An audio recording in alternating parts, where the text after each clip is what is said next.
Okay, so I wanted to just do one little video for you that gives you an idea of how to do each part of the face.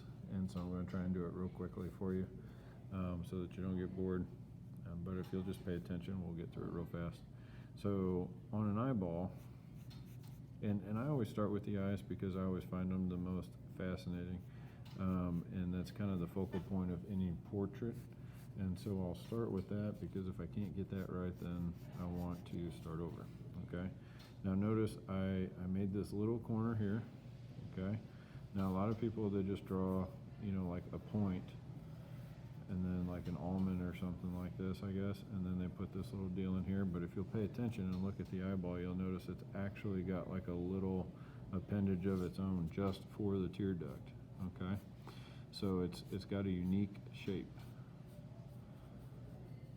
All right, so this is what my outline of an eyeball looks like. Then I start with the iris, and you'll notice that these are just little details, so I'm going to share as much as I can with you, but notice that the line is thicker at the top than it is at the bottom, and I don't connect it. I just lightly allow it to go like this. I don't know if you know this or not, but the eyeball, if you look at it from the side, where the iris is actually elevated like this, okay? So it looks like that, and then so your pupil is actually way back here, and then you've got all these lines coming out like that. And that, if you wear contacts, that's the reason why the contact actually stays on your eyeball, okay? So if we brought this around, it would look something like that. And then you'd have your eyelashes coming out like so, okay? So what I do here, the way I represent that is I draw dark at the top, thick lines, and then I thin it out down here, okay? So what we're gonna do now is we're gonna shade this from the top to the bottom, and that's gonna give us the illusion of our eyeball actually being round inside of the eye socket, okay?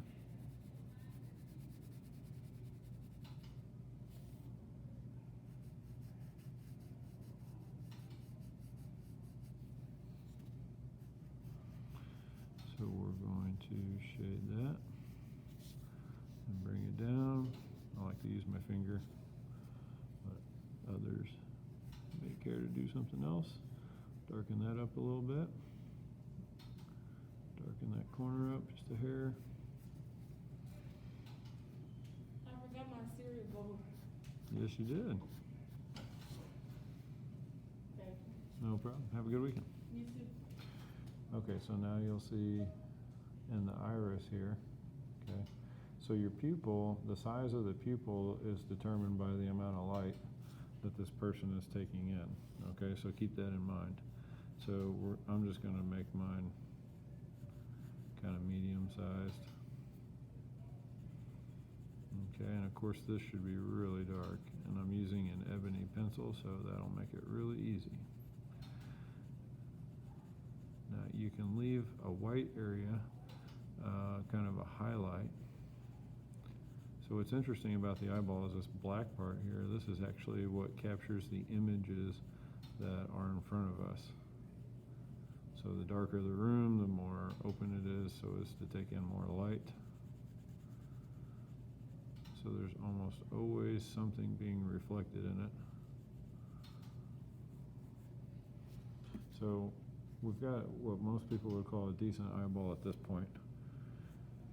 So we're going to just put some little lines in it, back and forth. Notice that I'm curving and changing the position of my pencil as I go across, so as to always be pointing back and forth from the edge of the iris to the pupil.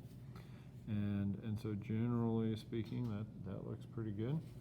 But now I'm going to do some kind of cross hatching, so to speak, coming down from the top.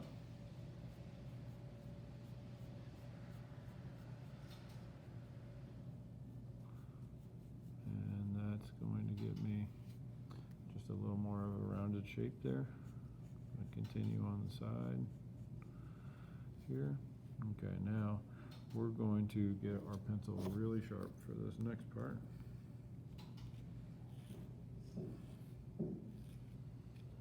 I want just the finest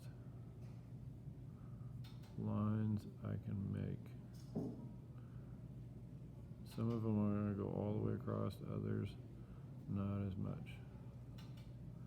Now notice that as I get farther towards the middle of the eyeball, where there's more light being reflected, I kind of ease up on my pencil a little bit.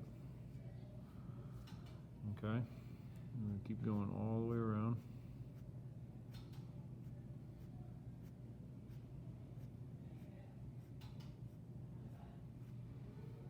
Alright, now I already did all my shading, so I don't need to do that again. That would mess up all these details that I'm doing at this point. Okay, that looks pretty good. If you really wanted, you could do like some really light veins, like that. If you're drawing a lady, I would not do that because they get offended by it. Okay, now we need to do our little eyelash wrinkles here.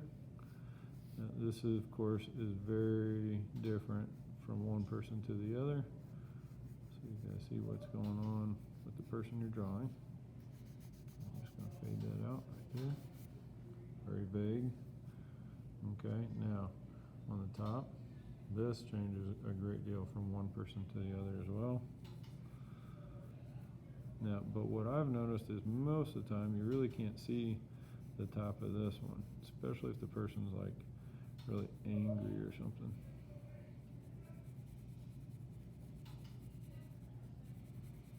This part just kind of tends to fade into the eyebrow.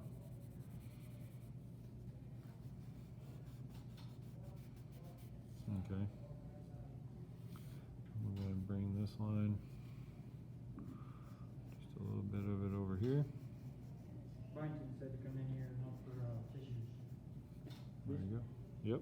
Yeah, 'cause then what are you drawing? I'm drawing an eyeball. That's nice. Thanks. So the last stage and last step of drawing the eyeball is to add some eyelashes. And like I said before, for the guys, I make them real short, and then for the ladies, I'll make them longer. Just generally speaking, there would be exceptions to that, of course. But there is an eyeball. Okay, hopefully that helps you out.